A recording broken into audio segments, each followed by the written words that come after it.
আল্লাহ পাক 2600 বছর আল্লাহ দিছে।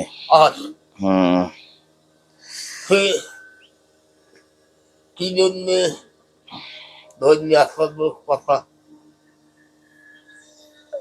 এই জন্য একটু আসলাম মেহমান হিসাবে, মনে করেন বন্ধু বান্ধব মতো। হ্যাঁ বলো। আমরা হচ্ছি জিনজাতি। হ্যাঁ হ্যাঁ হ্যাঁ হ্যাঁ জি।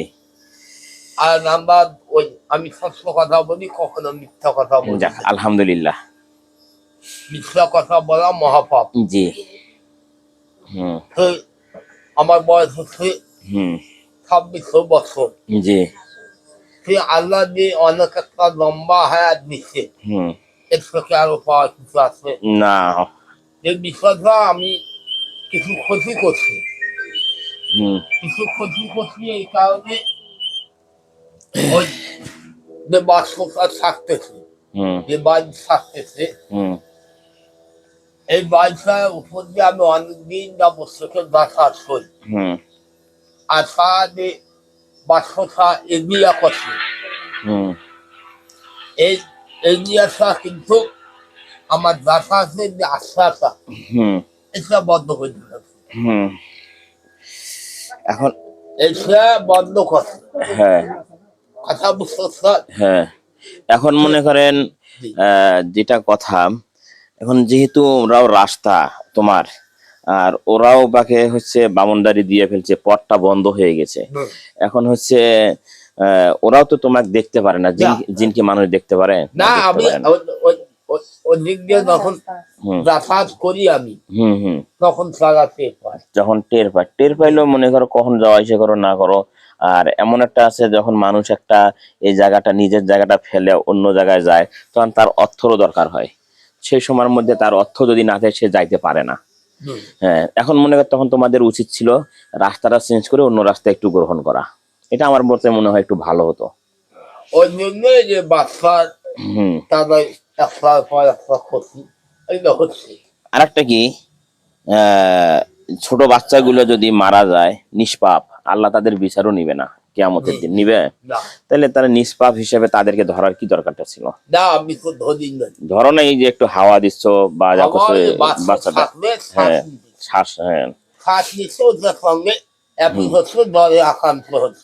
ঠিক আছে। তা আমি যদি একটা রাস্তা দেই, সেই রাস্তাটা দিয়ে কি চলাচল করবে?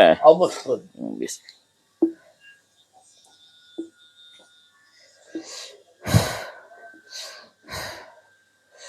আর তোমাদের চাওয়া পাওয়া কিছু আছে?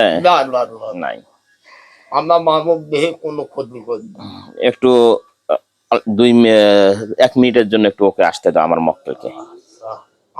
ঠিক আছে, একটু জানি শুনি নেই আগে, না তো আন্দাজি বন্দি করবো। চুপ, ওই রাস্তা নয়। ওয়ালাইকুম আসসালাম। এখন তোমাকে যেটা ডাকলাম, এখন ওদেরকে রাস্তা দিলে অন্য সাইড দিয়ে চলতে চায়, এখন কি আমরা কি মানে বন্দি করে দিব না?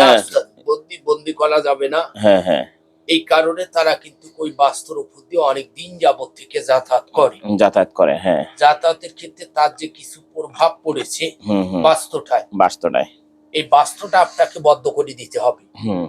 ওই বাড়িটা হ্যাঁ, তাহলে বদ্ধ করে দিলে হবে কি ওস্তাদ, তাহলে তারা আর কখনো ওদিক দিয়ে যাতায়াত করতে পারবে না। আর একটু বলি, আমরা যদি বন্ধ ছাড়াই যদি ওরা না আসে, ওরা যদি কথা দিচ্ছে অন্য কেউ আসতে পারে, অন্য কেউ, তখন ওরা আসে না, ওরা তখন বলবে তোমাকে যাওয়া যাবে না, তখন আমরা ওকে মনে করে কাঠার মতো ঘিরে দিলাম, তোমাকে দায়িত্ব দিয়ে দেবো, তোমার ওকে রাস্তাটা বন্ধ করে দিবে।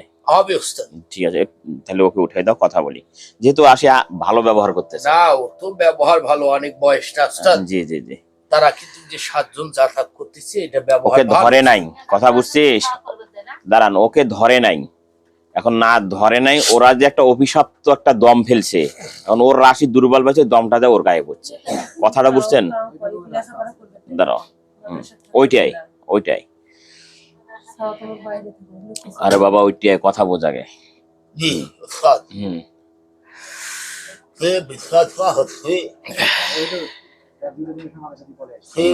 আমরা যখন শৃঙ্খলা করি, হ্যাঁ, আমাদের যখন শৃঙ্খলা হয়, তখন কিন্তু আমরা ক্ষতি করি। কথা বুঝছি। এই বিষয়টা আমরা একটা অন্যায় করছি। যেটা অন্যায়, তোমাদের অন্যায় হয়েছে। অন্যায় হচ্ছে, বাচ্চা কখনো বাচ্চাটা ক্ষতি করে না, লেখাপড়া লেখাপড়া গুলো। আবার হ্যাঁ, ওই বাচ্চার অভিভাবকের আশা হুম ভাববাচ্চা আলেমা বানাবে, হুম আমরা সব শুনতে পাই। হুম তারা যখন কথাবার্তা বলে হ্যাঁ আমরা সব শুনতে পাই। হুম সুন্দর একটা আলেমা বানাবে, হুম আশা হোক আশা করবেন হুম যে আমরা যদি যেটা করবো। যাতায়াত, আমি যেটা বলি, যাতায়াত করা যাবে না, এক। দ্বিতীয়টা হচ্ছে বাচ্চাকে কখনো আক্রমণ করা যাবে না। দুই, বাচ্চাটাকে মাদ্রাসা থেকে বাহির করে দেওয়া যাবে না, লেখাপড়া বন্ধ করা যাবে না। যেহেতু মুরব্বী, আপনি অনেক বয়স, আল্লাহ পাক আপনাকে অনেক বয়স দান করছে। কখন মরে যাবেন, কখন আপনার হায়াত শেষ হয়ে যাবে, কখন আল্লাহ আপনাকে আক্রমণ করবে, আজরাইল চলে আসবে, বলা যাচ্ছে না। এটা আমারও বলা যাচ্ছে না, যেহেতু আপনার বয়স অনেক হয়ে গেছে, আমার চেয়ে অনেক জ্ঞান আপনাদের বেশি বয়সের দিক দিয়া। এখন হচ্ছে এই কারণে এদেরকে এই সমস্ত ক্ষতিগুলো করা যাবে না। যতটুকু পারেন কিয়ামতের দিন আল্লাহর জাহান্নামের আগুন থেকে বাঁচার ভয়ে যতটুকু পারেন মানুষকে উপকার করেন, জিনকে উপকার করেন। আমার কাছে কিন্তু অনেক মানুষ আসে মানুষের ক্ষতি করে নেওয়ার জন্য, হয়তো আপনি যাচাই করে দেখতে পারেন। ওই কাজগুলো আমি করি না, তার কারণ আমাকে অনেক অর্থ দিতে চায়, তারপরও আমি করি না। কেন করি না? আমার সামনে কিয়ামত। কথাটা বুঝতে পারছেন? আমার সামনে হচ্ছে কিয়ামত। আমার জান কবজ হওয়ার সঙ্গে সঙ্গে আমার কাছে আল্লাহর যে দুনিয়াত কি করছি না করছি এই এই জবাবগুলো আমাকে আল্লাহর দরবারে দিতে হবে। দিতে হবে না? আর করবো না, বললাম তো ঠিক করবো আছে। না, আমি ওটা সব জানি। এখন ঠিক আছে, যে রাস্তাটা তোমাকে দায়িত্ব দিলাম, রাস্তাটা যেন বন্ধ হয়ে যায়, বন্ধ করে দিবে। একদম রাস্তা যা আছে ভেঙে চুরে সব চুরমার করে দিবে। আর দ্বিতীয়টা হচ্ছে তোমার কি ওই যা যা ক্ষতিগুলো, যেগুলো বান বা অক্সিজেনের যেগুলো শ্বাস পড়ছে, সবকিছু উঠাই নিয়ে যাবে। ঠিক আছে? আর শারীরিক যে দুর্বলতা বা এরকম এগুলো যা ক্ষতিগুলো আছে সবকিছু উঠাই নিয়ে যাবে। ঠিক আছে? আর সংখ্যা যেগুলো আছে তোমাদের সঙ্গে সবাইকে বুঝিয়ে দিবে, যেহেতু তুমি হেড দলের মধ্যে। না, আমি কথা দিয়েছি আর কোনো ক্ষতি করবো না। ঠিক আছে, ইনশাল্লাহ। আল্লাহ যেন কবুল করে, আল্লাহ পাক তোমার নেক হায়াত দারাজ করুক, আমিন। ইনশাআল্লাহ। তো ঠিক আছে, তুমি বিদায় নাও। আচ্ছা, তো আমাদের ওই বাস কোন সাইড দিয়ে যাতায়াত করবো?